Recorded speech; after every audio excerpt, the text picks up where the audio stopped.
Hey y'all, welcome to my channel. This is Straight Facts Commentary where I give you my unpopular opinions in everything pop culture. So please stick around and subscribe for more. Hey y'all, I am back again with another video and I am going to be touching on a topic brought out by another artist. His name is Bow Wow, or Lil Bow Wow from when he was young. A lot of us do know him and grew up either listening to his music or knowing of it, if you listen to hip hop anyway. And so, Bow Wow, he had some interesting things to say the other day online regarding artists and his feelings about these artists. But before we get into everything, if you're new, there are a lot of new viewers that I see. I'm so excited to have y'all. Okay, I'm excited to have y'all, but I need y'all to subscribe though. See, I know there's a lot of new people who are just kind of casually breezing through my channel, right? That's cool, right? But I need y'all to subscribe because you clicked on this video. Okay, okay. So I am going to read the post or the tweet from Lil Bow Wow and then we can get into it. Bow said, "Can we please bring back artist development at these labels? Do these artist labels even care about these artists? Y'all be throwing them on platforms knowing they're not ready. A boxer is trained and taught before battle. We just keep throwing these subpar artists out with no proper teaching." And then we have the next tweet here by him. "It's too many real ones out here on the come up, like Simba, Westside, Boogie. I can name so many more. Lady London, Lola, like the new artists that got it, who deserve the push. But instead, man, I'm done even speaking on it.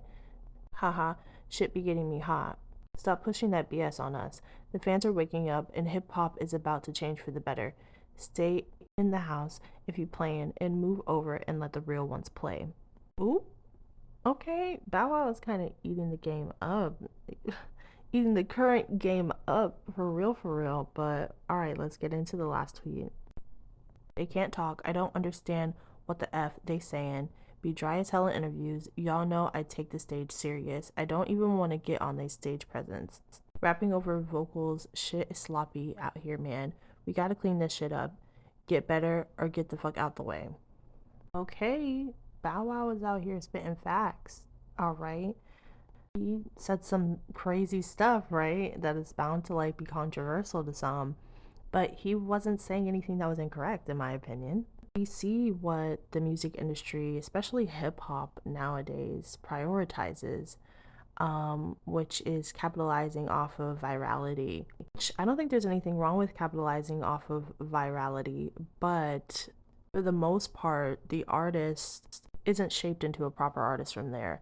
They're just kind of thrown out into the playing field. So I totally understand what Bow Wow is saying because it seems like we have a whole bunch of artists out who really are just here, but there's no proper development behind them. A lot of these artists don't have PR training. They just come out and say whatever they're gonna say and act however they're gonna act, and it's a sloppy mess. Nothing is put together, nothing is professional. And I get that relates into, maybe relatability politics for some people. Like, oh, well, we don't want the artist to be super polished. Well, no, not necessarily super polished to where they don't have a personality and you can't really, see that they're real human. But at the same time, on a business aspect, not being properly PR trained to like not respond to everything on social media and to give proper interviews and just kind of have that celebrity feel to them. There isn't really that these days. So it's kind of like we're standing regular people, to be honest with you. I don't stand a damn person. Not like I don't stand anyone, but I'm saying y'all. Y'all be standing sometimes these people who are just regular people. Also, he really ate with the performance thing. Like I've been telling y'all in previous videos, I wanted to make a video on that where I just spoke on like the performances and how like low quality we've been getting in recent years of performances overall. I mean, yeah, there's a few standouts, whether it be pop or hip hop, there are a few standouts, but all in all, performances are trash, right? And he spoke on that. And it goes back to a label thing. It goes back to a team thing because it's like at the end of the day, these artists have a team of people behind them who are helping them with PR, performances, interviews, stage presence, all these things that make an artist, right?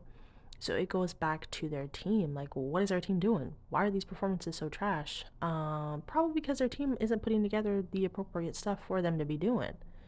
And that's why it ends up being trash or a mess. It's the teams behind the artists that are putting the artists in these predicaments, not necessarily always the artist's fault. I mean, it's half and half, but it's mostly the team behind them. And that is such a big part of an artist that people don't even realize is the team behind the artist makes the artist. And I know that sounds crazy because it's like, okay, but the artist is the artist. Yeah, but without their team, they don't appear to the public the same way they would without a team. So basically, all our favorite artists, if they didn't have a team, they would kind of just look like regular people to us, all in all. Their team is what makes them appear, bigger and have like this celebrity appeal to them. It's the team. So Bow Wow is super spot on with that, especially with performances. Performances today are trash. Now, when we put all of these things into perspective, if the artist has no PR training, can't do interviews, can't perform, is completely sloppy on the track, on the record, you know what I'm saying? Doesn't have a persona, doesn't have a mystique, doesn't have a theme or a polished concept about them as an artist. What the hell is the consumer buying into? What brand is the consumer buying into? What are we buying into? If they're lacking on so many different elements that make them an artist, right? We don't have the artists of the 2010s, the early 2000s, the 90s. We don't have artists aren't being birthed that way anymore, where the package was packaging and they came full force, as whatever they were. And I mean, yes, we do have it a little bit for some artists, but not a lot, right? And so I feel like the record labels are lazy. It costs money to build an artist up into this polished, amazing, conceptual, version of themselves, right? It costs a lot of money on the label's part to be able to craft an artist into what they want to craft them into. And I think the labels don't want to spend that money on having the proper team, having the proper elements behind the artist to make the artist do what it needs to do. If it doesn't have anything to do with money, then why aren't the labels doing it? Why aren't the labels doing what they need to do for the artist? If it doesn't have nothing to do with money or anything like that, then they could easily do it, right? I think it's a money issue, and that's speculatory, right? But I think it's a money issue with these labels and not building these artists up to be anything, and they're just throwing them out there and just seeing what happens, basically. So this is an interesting conversation. You guys let me know. Do you think artistry from artists is really a thing of the past? It's just kind of they just throw these artists out here? I definitely think that. As an all in all, with the exception of a couple, like I said, with the exception of a few, right? So let me know what you guys think, and thank you guys so much for being here. I love you, love you, love you. I love you. And I will talk to you in the next one. Bye.